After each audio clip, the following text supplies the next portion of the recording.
This is really fun. What a treat. Welcome. This is the Poetry Flash Reading Series. I'm Joyce Jenkins. And today we are so delighted to present Meryl Natchez and Dean Rader. And they, these two amazing poets patiently waited throughout the pandemic times until we could do a live event with them. And so they would have a chance to read for you from their powerful, powerful books, recent books. Thanks to Harold Adler and the Art House Gallery, the Impresario of Berkeley, for this amazing space, and to our event support today, Rosalinda Monroy, our assistant editor, and Stephen Bunza, our development coordinator. So thank you. I'm very grateful. So here is associate editor Richard Silber to introduce our poets. Hey, Richard.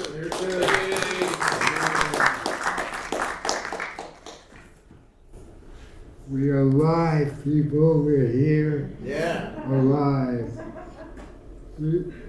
Now, Meryl and Dean are going to be dialoguing together, so I'm going to have to take these two fine poets and squeeze them into a fast double introduction. But Meryl, Catwalk is her second book, and we've got both of her books on the table. My impression of Meryl is of power, poems that are put together in short, powerful phrases. She is a smart and witty woman. Her wit turns caustic at times, like in your poem about corporations, very caustic. The book begins, Catwalk begins with lived life, with 40 years of marriage, with a fascinating poem about motherhood, rage, and then it goes to, essentially it seems to me, philosophy and physics and poems of praise. So that's her new book. Now, unfortunately for us, Dean's newest book, which is I knew it when I came in. It's before the borderless. Oh yeah, well done. All right, dialogues with the art of Cy Twombly. That's out. I feel like It's not out. Next month. But we've got his first two books. I've been reading self-portrait as Wikipedia entry, and Dean is a lightning mind. He crash tests the poem, he crash tests the reader. It's a constant dialogue. You, the reader, are in the reading. You're turned in around in the poems. You can't ever relax because his mind is turning truth inside out, and it's a fast, brilliant trip. Thank you. And you're going to read one poem for your new book. The new book is coming out in May. And get ready, people. Get ready. Okay, let's give a warm welcome to Meryl Natchez, Dean Rader. So before we start reading, I just have one little story I have to tell, because earlier this month, I went to the Mill Valley Library's event, Naked Truth, which is like the Moth. They have professional storytellers, and then they have 5 people put their names in the hat, and after the intermission, 5 people are called up to do 1-minute stories. And one of the people's names was called Marty Susanis. And when I was 19, I was in Paris, and this woman came up to me on the street and said, "Savez-vous où est le train station?" And that was Marty Susanis. We wound up hitchhiking. She was a little older than me and familiar with hitchhiking, and we wound up hitchhiking through Europe together and taking a boat to Greece, and I had not seen her since the summer of 1967. And she's here today, so...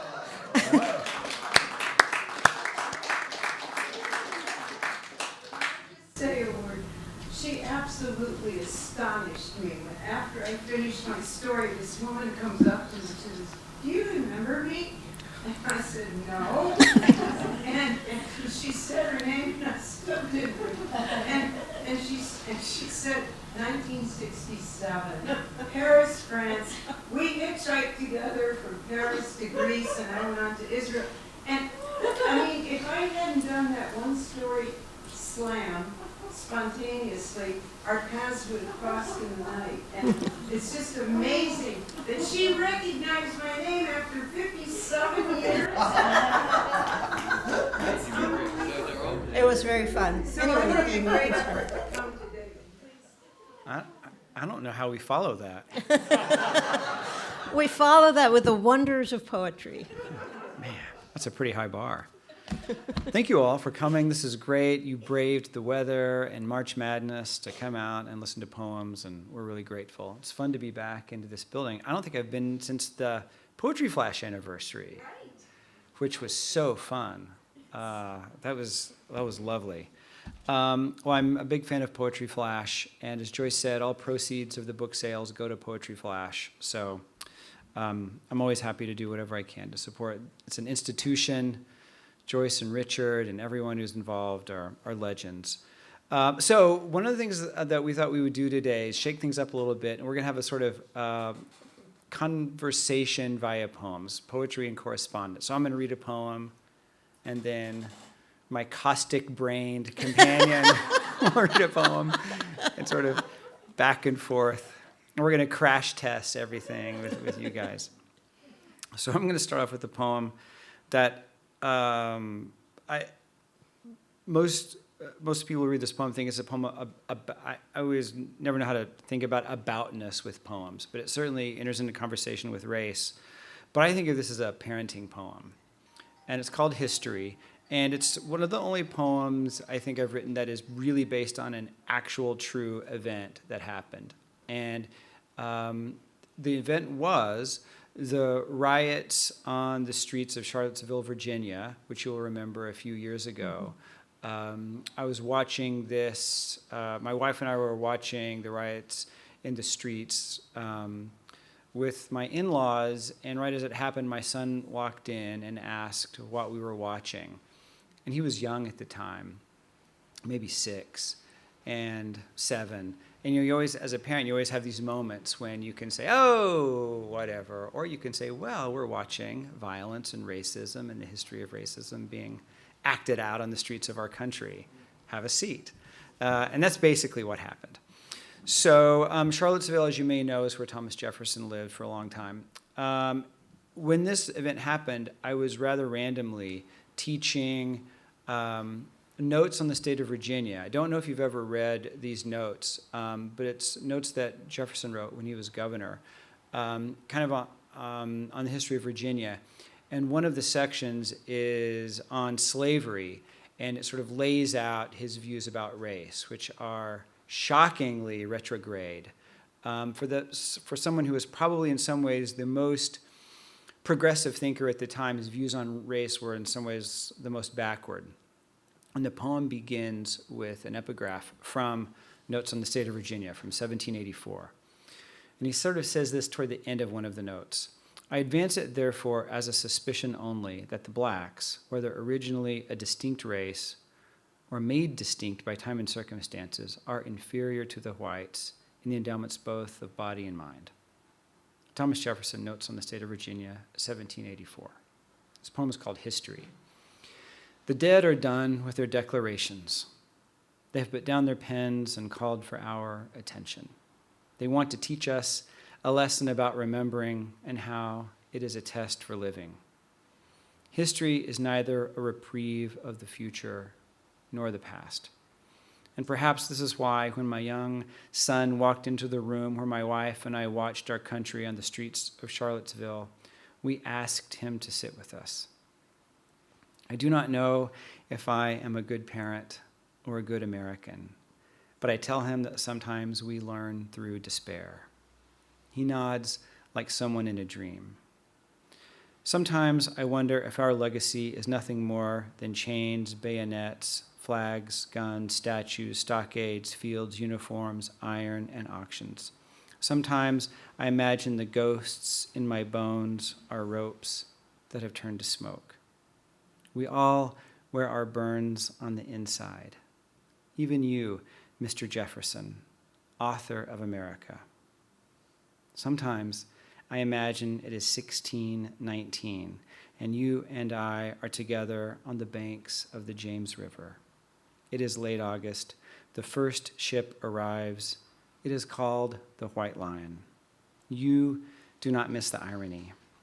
I tell you, I am going to write a poem about events in Charlottesville 397 years from now, almost to the day. You nod at me like someone in a dream. History is never what it is. It's more. In your lap is a book. In my hand is a knife. You propose a trade. I believe you know something about the future that I do not. I am thinking of my son who is not yet born, but who is suddenly between us. I am thinking, now is our chance. Our country has been dying for such a long time. Sometimes I think we should move beyond monuments of body or mind. It is time to start living forward into the history you did not write. Okay, so while I'm doing this, I'm gonna get prepared. yeah. We didn't rehearse beforehand, and I didn't exactly think of that as a poem about parenting, so this is more responding to the racial overtones of that poem. I'm rooting for the human race after Courtney Lamar Charleston. The human race has done some shit, and I don't just mean what we've conjured from imagination and clay, the warm air whooshing through vents that coddle my chilled feet, the sound of coffee beans grinding for my morning fix, and the trip those beans made to get to me. Look at the forest, then look at the city street. Consider cathedrals and string theory. Gotta admit, we're something else, and the way we've elbowed the others aside, the list of what we've displaced takes many pages made of trees or myriad screens of cobalt and sparks. Everybody take a moment to applaud. Everybody take a moment to mourn. We started with rocks and sticks, and we're moving fast. Let's hope the human race makes it. It's not just our structures and strictures. It's that apple tree bursting into fluffy fireworks in the spring rain. Without us, whose breath would catch just looking at it? It's a good poem. Hey, thanks. We should read together. Hey, I think you said that before. All right. I'm going to read a poem. So at the January of 2020, right before the pandemic set in, I got very lucky. I was at a residency at McDowell Colony. And not long after I left, they kind of closed down McDowell. And while I was there, my good friend Victoria Chang was at a residency in Marfa, Texas. And so we decided we would write poems back and forth to each other from our residencies. And this is one I wrote to Victoria. It's called Dear Victoria. Dear Victoria, after days of snow and cold and the bone glow of a full moon, the sun pushed its chips into the pot and went all in. It looked ready to gamble. 5 small deer, their tails like flames of cotton, stepped out of the woods behind my cabin this morning as though the entire day was an invitation. By lunch, the snow on my roof was melting so fast, I thought it had begun to rain. Within hours, everything frozen had returned to water. Metaphor, I think, for our planet, which has made me think of you, so close to the stars, the curve of the earth, some sort of promise outside your window. Maybe you're over Oklahoma now, perhaps near Hinton. Below you, my father's body hardens in the tiny skiff of his coffin. Hello, Mr. Rader, you might say, as you wave to the blistered grass, withers of wheat. Your son is alive in the woods of New Hampshire, but who knows for how long? I'm picturing now your plane outside the jet bridge at an airport in Texas, the mystery lights waiting to prove to you that they, like all of our fears, are real. So now it's my turn to say that's a good poem. Your heart is big. So it's wonderful to have somebody that you can send your drafts to on a regular basis. And for me, that's Amanda Moore, who's here today. And this is called Haibun for Amanda. Waking at 4:22 a.m., curled between Larry and the cats, I luxuriate in the thought of you across the bay, gathering your gear to head for the surf. I imagine the pull of the bed, at war with the pull of the waves till you give in and rise. What do you put on? A swimsuit? A scarf? Sweats? Do you throw an old beach towel over your shoulder and leave the big toothed zipper of the neoprene till you hit the beach? Do you wear booties, gloves, a cap? I ponder these questions as I slip out between warm bodies and am rewarded by the almost perfect orange globe of the full moon. How bright it must be over the ocean, a lush, glittering, golden path that disappears as you enter it. Wait, you guys forgot the Haibun part. Isn't this too love? Why have we been so stingy with definitions? Thanks. She's a good poet, too. Yeah, she is.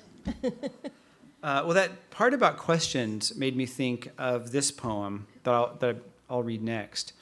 So this is the first poem from my forthcoming book. So I'll say a bit about that. My father died in 2017. And in 2018, I'd returned to Oklahoma with my sister to kind of go through his things, his effects. My dad had been this really interesting guy. He was mayor of my hometown and this small farm town in western Oklahoma. He had won a hog calling contest. He had worked as a bookie for a while. He was a bail bondsman. And he was a really important mentor. He was like Kiwanis Club president. He started this baseball league, and now they have a volunteer award named after him. He was this kind of big fish in a small pond, all about service. Didn't go to college. Was all about sort of like community. And almost just within like a week of doing that, I was giving a reading at NYU, and there was a career retrospective of the drawings of Cy Twombly, who had been one of my favorite artists for most of my life. And I went to this, it was drawings from over his entire career. And I kept thinking I was looking at the Twombly paintings through the lens of my father. And I kept thinking, as I was looking through my dad's stuff, I kept thinking, like, what makes a life? What's a contribution? And then, like, these two figures in some ways couldn't be more different. And I found myself just utterly transfixed by this career of inscrutability that Twombly seemed to have been engaged in. So I went back to my hotel that night. Actually, I left the gallery at Chelsea, walked along the High Line, sort of thinking about everything, went back to my hotel room and wrote this poem, which is going to be the first poem of this book. That's all poems that talk to Cy Twombly paintings. So if you open up the book, there'll be like a Twombly painting here, and then my poem here, and turn the page, like 50 Twombly pieces in the book. I've partnered with the Twombly Foundation for the last 5 years. I'm really excited about this book. Anyway, here's the first poem in the collection. And I'll read this for Forrest since he asked about it. And he's been really generous about this book since he saw, I think, the first poem from it. Troubled by thoughts about infinity and oblivion, I exit the Twombly retrospective at dusk and walk the High Line with the ghost of my father. This evening, the unknown waves its wand, and a beam of light appears. A beam of light disappears into the sky's black hat. The moon has never known its true home. The stars do not remember when they began their journey. Out of that forgetting, they begin their own making, just like us. Soon, the sun will take off its cape and open a door to a place that is not there. Out of that absence, these questions. What black bones hang above the unseen? What name does the fire give to flame? What burns through existence to endlessness? We are not here long enough to believe in anything but language, and yet we know what awaits us is silence. Somehow always rising above the darkness into darkness, always drawn to our own obscurity. Future self, I think of you arriving at our ending. Last line on the last page, the trace within the vanishing, the final sleight of hand in which everything disappears. Remember, the unseen is never truly empty. Despite erasure, the canvas never blank. Yeah, well, I didn't exactly know how to respond to that one, so I just picked a looseplex because they can mean anything. This is called Looseplex Praise. Apparently nothing happened in April. More like lichen, the way it fastens on stone. How time stretches, how light bends, how trout go for the glitter of the hand-tied fly. A shaft of light falling on the page. Quiet joy seeps in like wakefulness. The ficus greens by the air conditioner, the incessant ohm of 880. Gravity, force that threw the green fuse. Anther and filament, tiny winged seed. Throw in the towel, pick up the trowel. Death too can dazzle. A brilliant flame, and then finish the job and turn into gossamer. Exit this life into ashes and pure air. Whew, man. That's smoking. All right, so if you're going to do a praise poem, I'll do a praise poem. This is a love poem. Not long ago, my two of my favorite grad students got married, and they asked me to write a poem for their wedding, which was in St. Louis. I couldn't make it, but this is the poem I wrote for them. And there's no punctuation, and I think I've only read this aloud to humans once. So the poem is a poem begun in separation but ending in union. And this is one of those poems in which the title is the first line. Poem begun in separation but ending in union, from unus, Latin for one, which reminds me of okeanos, Greek for the great stream encircling the earth's disk, infinite ring of becoming I slip into here, and the waters off ocean beach, all waves, one wave, a metaphor for everything, which is what this day is, everything. And what if I write it again? Everything, twice in the same line, like two halves of an arch joining so perfectly you cannot tell where or if they were ever separate, as though everything, there it is again, is always already in the act of arriving, where it is supposed to be, like a sky the sun found, or a bird the branch knew would alight, or perhaps even this instant, you here, and these words also here, meeting in your shared beauty. And what is arrival, after all, if not this moment? An eruption of time itself, a breaking of linearity so complete in its circumference.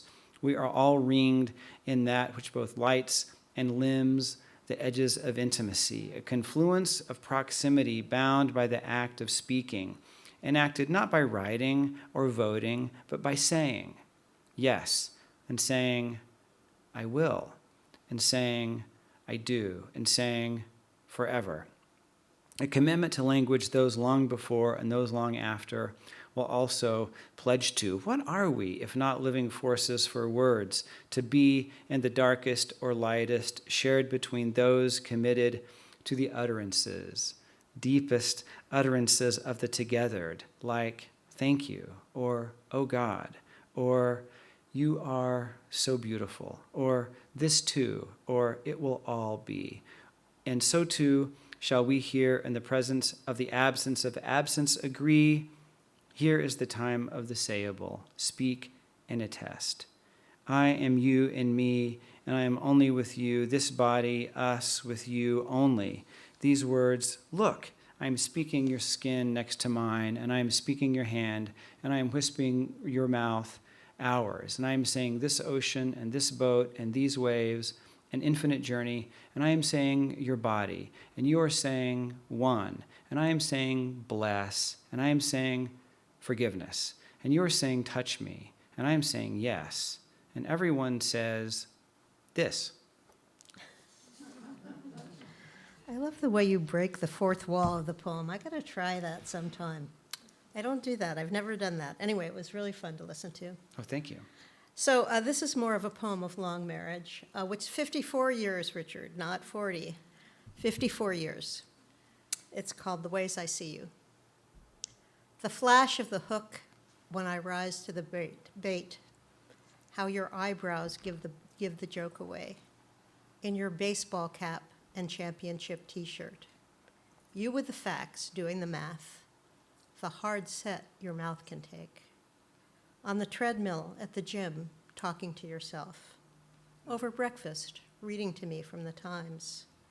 Your willingness to try even swing dance, even yoga. Full black beard pounding abalone, gray stubble, no particular place to go. In a suit with a mic at our daughter's wedding. Your shoulder under a dolly, under something heavy. On I-5, on 880, talking, missing the exit. Your hands over the sink, on the keyboard with hammer or X-Acto or pen. The current I stand in, its surge and drag.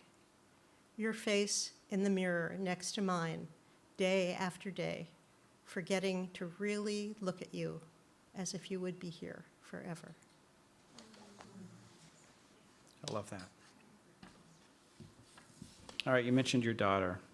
Here's a poem about my son. Meditation on vulnerability. My son in his sleep slips into the little boat of his dream. The waves, he lets them carry the boy of him that he once was into the darkness of the darkest ocean. Silent sailor of the self, who waits in the water below, you beaten by salt and sea thrash, ashen in the night swim of the body's blue, bowing, how do we know we are alive if we don't drown, if we don't dive down into the last long listing ship that is this life? Yeah, I was thinking about this reading, and I was thinking it was getting a little heavy. So at this point, I thought it would be good to do this poem, which is called Ode to Flatulence. Even the word fart is funny, frictive, fluffed from the tongue. Children adore them in any form, especially when gas bubbles up from the tub, ebullient, visible, and frat boys and fart jokes a perfect concordance. For new lovers to fart in bed, the shyest first risk of exposure. The perfectly private pleasure as a large, ripe one rumbles down the anal canal, released from the radiating folds of the small, slit-like aperture to sing its relief. Or the opposite thrill, butt bared on massage table or legs splayed in the packed yoga class, the delight of restraint, soldiers tense at the gate.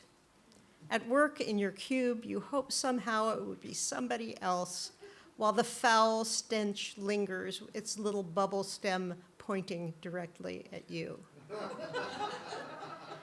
Yes, the fart is the ultimate joke, fetid as whale breath as it rises from the hole we don't mention.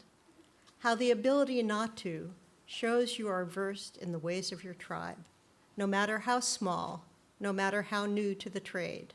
When you can hold your fart, you are a person too, someone who does what people do, someone who knows how to wait, someone whose butt's on straight.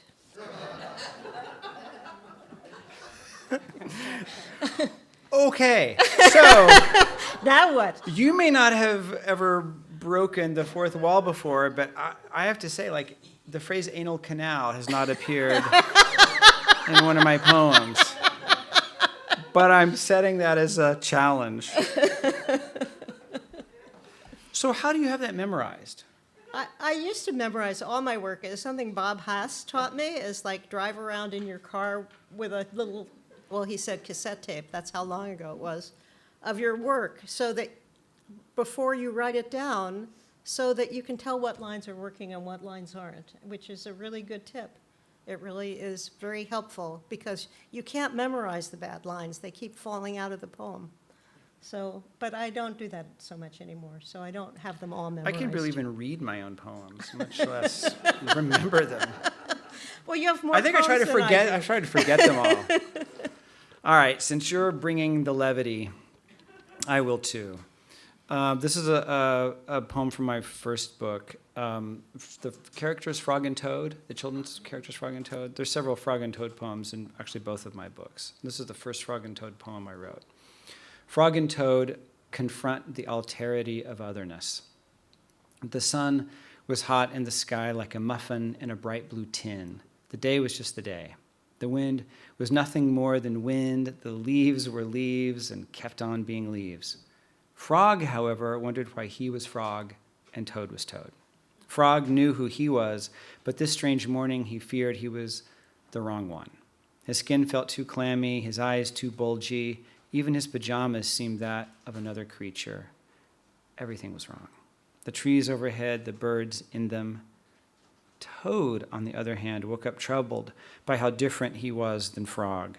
To him, Frog was wholly unknown and unknowable. The yellow flowers outside his window, the water birds down by the lake that arrived only in winter, the dreams of alligators and snakes that swam through his sleeping, all made more sense to him than this Frog in his threadbare suit and flappy feet. How odd they both wanted to fold into the foreign skin of the familiar, to inhabit the frog and toadness of the other. It is Toad who will understand that to love the unknown is to say yes to the ineffability of difference. And Frog shall find himself stunned with a recognition that to love the miasma of mystery is to say yes to sorrow, yes to the presence of absence, yes to the chance that Alethea may never rise out of the pond.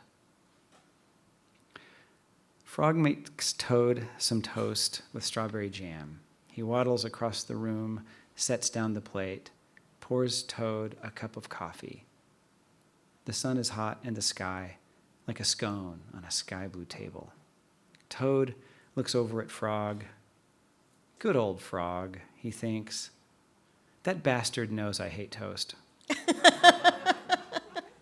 Toad spreads the jam like a man might smooth mortar on a brick for which there is no building.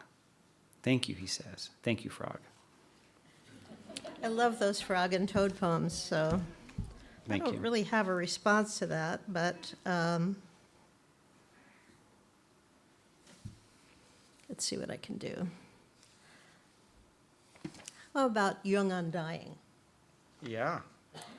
Is the psyche bound to the body? Jung thinks not. In dreams, the psyche travels unconstrained by matter. As for death, the unconscious rejects it. Those who live as if the rich cloth of time were endlessly unrolling are better off. It's not a question of belief. We need salt, he says. Does it matter why? Food tastes better with it. There. I like that poem. I like that idea, actually. About salt. Yeah, that one. What should we do I feel next? guilty because my poems are longer and That's yours are okay. short. That's okay. I feel like you should read another one one. and I should respond to you. Okay. Let's do that. All right. So I was going to respond to your meditation on absence with this. Okay. I don't. So the absent poem can just be absent. Oh, it is? Well, I have it, Oh, okay. but I don't need to read it. Okay. Oh, you read. All right. Any single thing. A week past the 29th anniversary of your death, I read Seamus Heaney's poem about the kite, and my first thought is to show it to you. So I stumble again into the whole death leaves unfillable. This dim morning of a day that promises to be beautiful without your presence, except for this faint ache, because you loved kites. Their unpredictable dialogue with the wind transmitted to your hand. That hand gone, and gone again each time I reach for it. That's good. It's powerful. Thank you. Yeah, you haven't seen my poems, see? I've read your poems. I've seen some of yours. They're all good. Well, now I don't know what to read. How are we doing on time? That's How are we doing on meditation. time? Yeah, maybe a few more. Couple All right. Pick All right, what here's you the want. meditation on absence, because I agree that Yeah. your poem made me think of this one. Meditation on absence, and there's an epigraph to this one too. Through the word, which is already a presence made of absence, absence itself comes to be named. Jacques Lacan. Our lives are lived toward what we cannot name. There are no words for things not having words. There are no days in which there is no yesterday. One day, though, there will be no tomorrow. Name that. Today might be an open door or a closed window. Who knows what we see when we are not looking?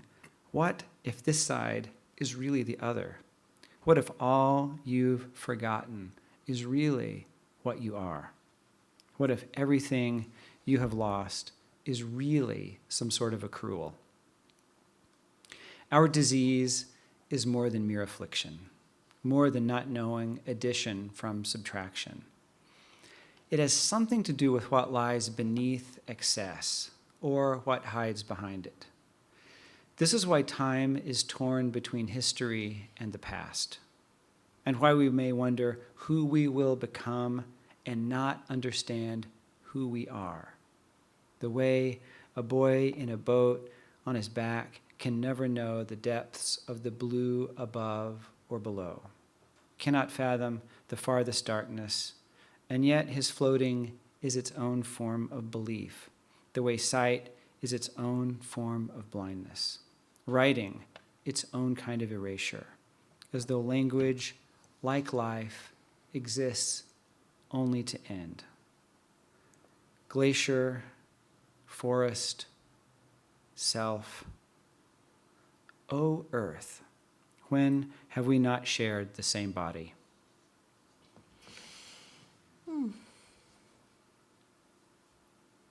Okay, I'll read one. You go.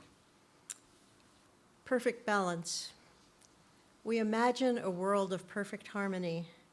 We imagine imagining how the lion lies down with the Xbox. The dragon needle of dread ceases its endless stitching.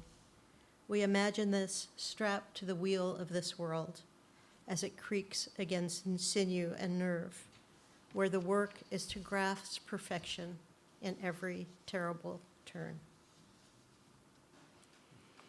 So maybe a couple more, huh? All right. You're the boss. I like being the boss. Tell me something I don't know, sister. Yeah, I think that's been noticed. All right. You had a line in this last poem. Yeah. In every terrible turn. So that made me think of this poem.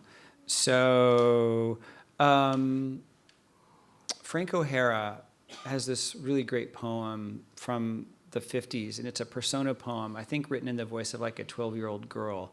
And it's called something like, One Day I'll Love Frank O'Hara. And Roger Reeves has a poem called One Day I'll Love Roger Reeves. And then Ocean Vuong, in response to that, wrote a poem called Someday I'll Love Ocean Vuong. And I was teaching those three poems. I'm really interested in lineage. And both of those poems made me think, all three of those made me think of one of my all-time favorite poems by the great Turkish poet Nazim Hikmet. I don't know if you know Nazim Hikmet, phenomenal poet. And he's got this poem called Things I Never Knew I Loved. And so I was thinking about loving and not loving. Anyway, this poem is a mashup of those three poems and that poem called I Never Knew I Loved Dean Rader. Someday I'll love Dean Rader the way the blue jay loves the sparrow egg, or perhaps the way the waves love the curve they give themselves to when giving is no longer an option, like falling or dreaming or even being on this earth, in this body. Someday I'll love my body, itself a form of silence, which is not the same thing as being quiet. Even though we are sentenced to this language with its strange letters, their shapes like bowls, small sticks, the bellies of pregnant women, as though everything spelled must also be birthed and broken, cracked open and spilled, filled with the absence of what won't do, like waiting for the earth to tap out your name. I never knew I loved my name. Can someone who has never believed his name love it? Once on a train to Serbia, a soldier woke me from a dream I still remember and pointed a gun at my right shoulder. I never knew I loved my shoulder until I placed my son's head there, our first night home from the hospital, his chest lifting like an umbrella in a storm. I don't like comparing my son to an umbrella, though he has known what it is to be folded, to be wet and cold. Someday, I will love the cold, not just as a metaphor, but as a means to clarity, which is what I need this November night. The moon swinging in its black noose over the city, the entire world hooded, blindfolded perhaps, lined up against a wall and waiting. The way a reader waits for a poem to get where it's going. Someday, I will love the poem, the way I will love being afraid. But this is not what I want to say. It's something more like this. The future is not what it used to be, and that's only a part of it.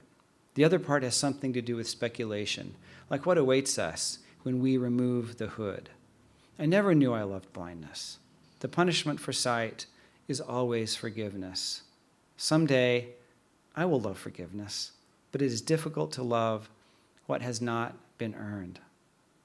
My grandfather, when he was tenderest, would call me Dean Dean, and I felt like a child in the body of a boy who believed he had the ideas of a man. Every morning after breakfast, he and my grandmother would throw leftover toast into the backyard for the birds. I just remembered the birds and the bread. I love them both. Someday, I will love more things, and I will not think of death. And even if I do, I will not feel saddened by the end of the person who wears my name, even though it is always easy to mourn a stranger.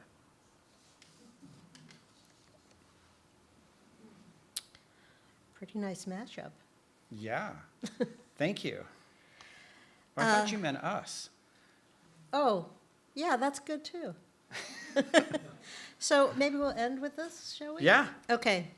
I'm ending with a loose plex, despite everything spring. Oh, this loose plex, it's a form I made up. It's a sonnet made of lines of 9 or 11 syllables from poems I threw out. I saved the lines, obviously. No one was watching. We searched the silence like a farmer in drought, ears open for rain. Each morning, each evening, scatter of yellow.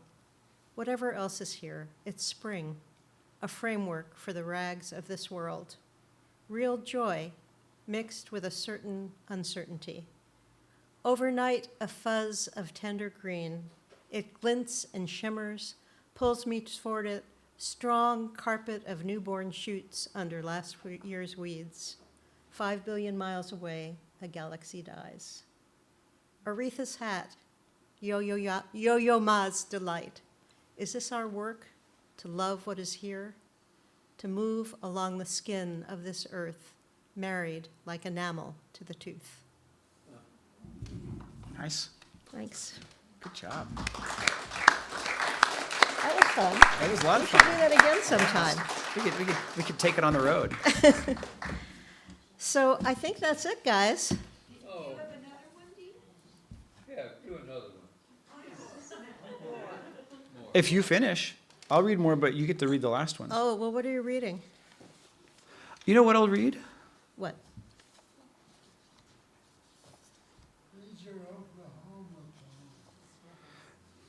I could read the last poem in my book, Okay. the new book. Do you want a little preview of the final poem Yeah. of the new book? Yeah. What? The first and the last. They're the two worst poems. Everything in between is where the magic is. So this is a poem that talks to the other poem.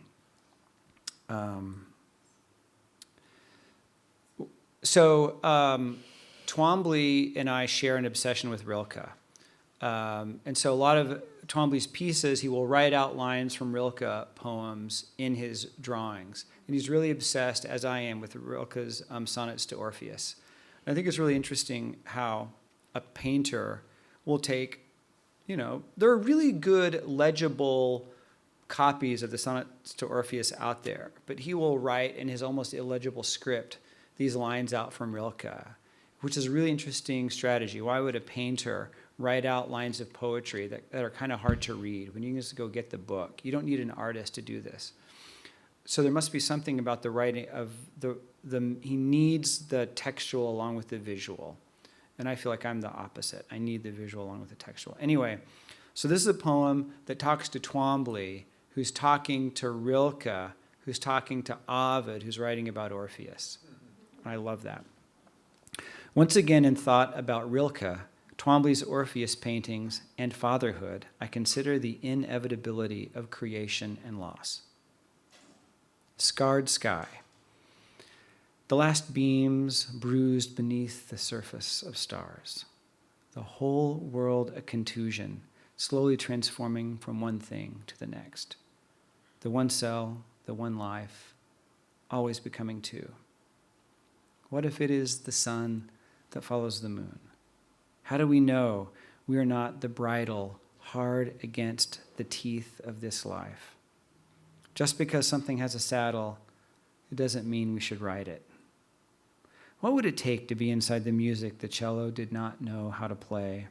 What would it take to say to the strings, "Make me silent"?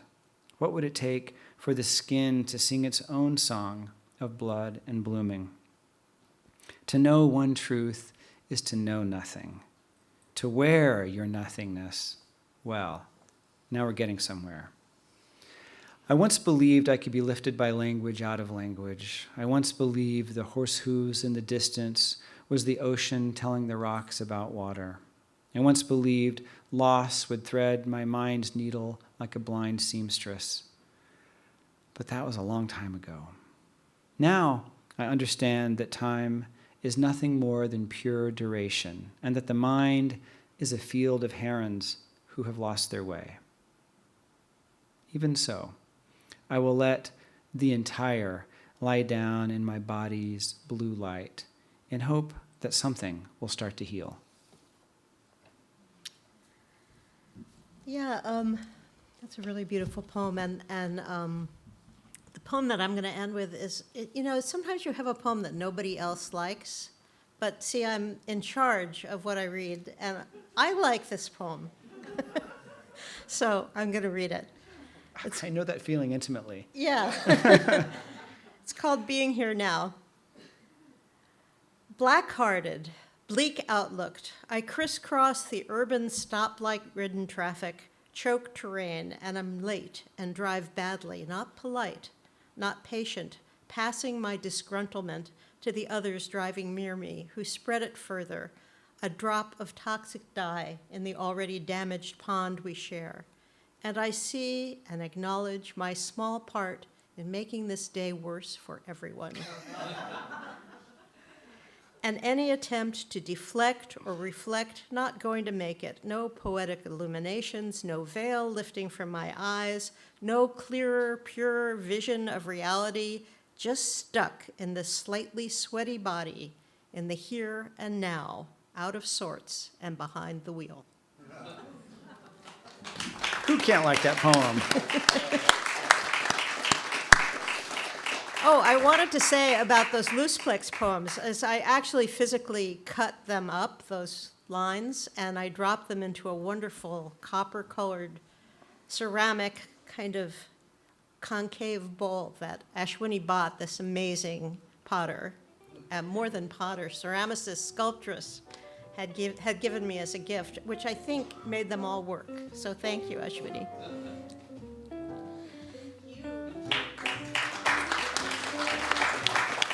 Nice job. Yeah, that was fun.